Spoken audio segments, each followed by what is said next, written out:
Hello guys and welcome back to Nate Sports Talk. Before we get into the video, thank you guys for all the likes, comments, and shares that you guys have given the videos. If you haven't seen some of the videos, I'd encourage you guys to go view them, as there's some really good content on this channel that I think that you guys might like, especially if you're a Liverpool fan. With that being said, please like the video and let's get into it. Before we get into the negatives, let's start off with some positives.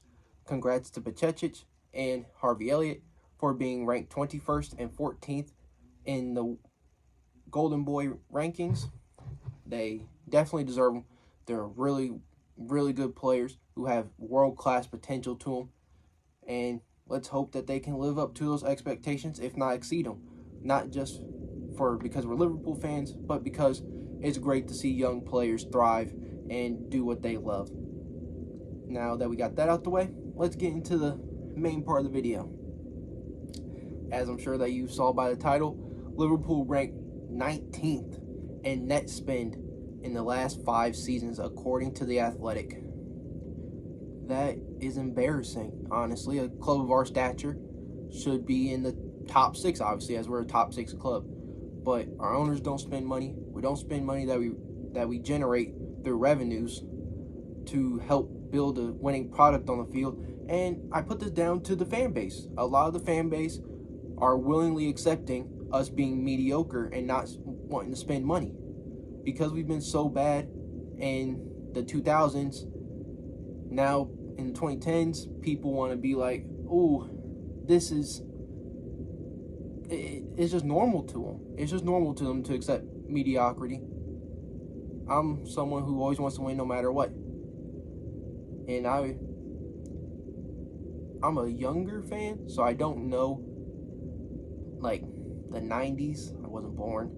Don't know much of the 2000s, as I was 8 by the time it was 2009. So I'm more of just around the pre-Klopp era.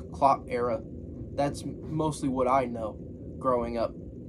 And so I know Liverpool as a team that has had its struggles, almost won a league title, and obviously what we've done through Klopp.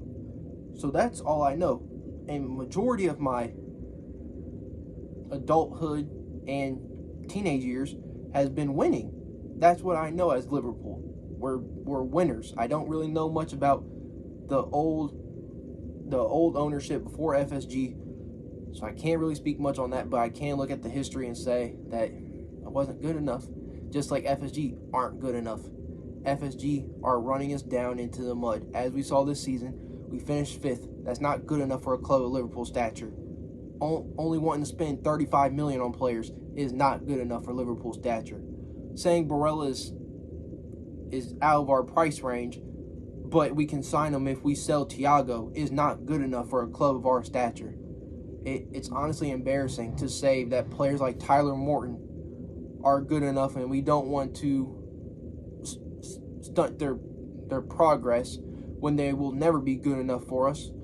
And it's all just propaganda and shields for FSG to hide behind.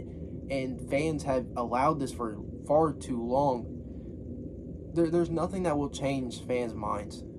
You're either on the side that I'm with, where FSG sucks and they're not good enough, or you're on the FSG fanboy club and the Top Reds club saying that they do wonders for us and they're the best thing to ever happen to this team. It's ridiculous. I thought when we weren't going in for Jude Bellingham, that finally would have turned the tables, but it lasted for like a couple days, and then everyone completely forgot about it and turned on Jude Bellingham for whatever reason. Whatever reason they turned on Jude Bellingham makes no sense, because that's how much they love this ownership group who do nothing besides take from teams, not just Liverpool, but all the other teams that they own in America, and no one likes them except for the Top Reds. So clearly someone is in the minority, and it's not us. It's not us. It's them over there. So many titles that we could win under Klopp. We have the best manager of our lifetime. Not our lifetime, but of our generation. If you want to say Pep's up there, Ancelotti, either way, he's in that conversation. He's the best manager Liverpool's had in a really, really, really long time. He should be remembered up there and having the same trophies as the Bill Shankleys, the Bob Paisleys, but he won't because our owners are failing him. Arsenal back Arteta year in, year out, and they're probably going to challenge for the league again because they have owners who are willing to back their manager, and we don't. And we're going to only fall lower and lower and lower because we refuse to sign players who cost more than 35 mil. We want to sign Sepp Vandenberg's brother and Mickey Van de Ven and Manu Kone and Kefren Turam and tell us that they're good enough to play for us. Maybe Turam is the only player who would be good enough to play for us outside of McAllister. Everyone else is not good enough to play for us. They're just brainwashing fans into believing that these guys are good enough when they're clearly not good enough. They're not up to standard. And the more that you sign players who aren't up to standard, the further you slide down in the rankings. This season, it was a 5th place finish. Next season, if we keep doing the same things and not signing top talent players because they're too expensive, then next season, we might be playing Conference League. Next season, we might not be playing Europe at all. And then the season after that, no Europe. Season after that, mid-table. Season after that, you get where I'm going. So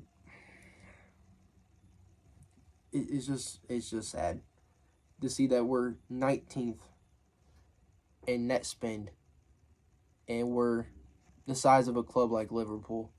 If we were the size of Southampton, Luton Town, Burnley, those kinds of clubs, then that's understandable because you can only spend so much of what you have.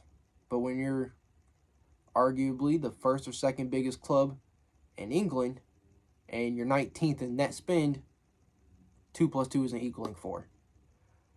That's kind of all I have for today. Just really disappointed. I know that, I'm not shocked by those numbers, but it just hurts to see that fans are still backing this ownership group when they clearly don't back us. They clearly don't care about the club, and people just blindly follow them because I don't know. But if you guys enjoyed the video, please like the video. Please comment. Tell me what you guys think about us being ranked 19th in net spend. Do you think FSG should go, or do you think they should stay? And if you do think they should go, who would you recommend taking their place? Again, thank you for watching the video, and I hope you guys have a good one. Bye-bye.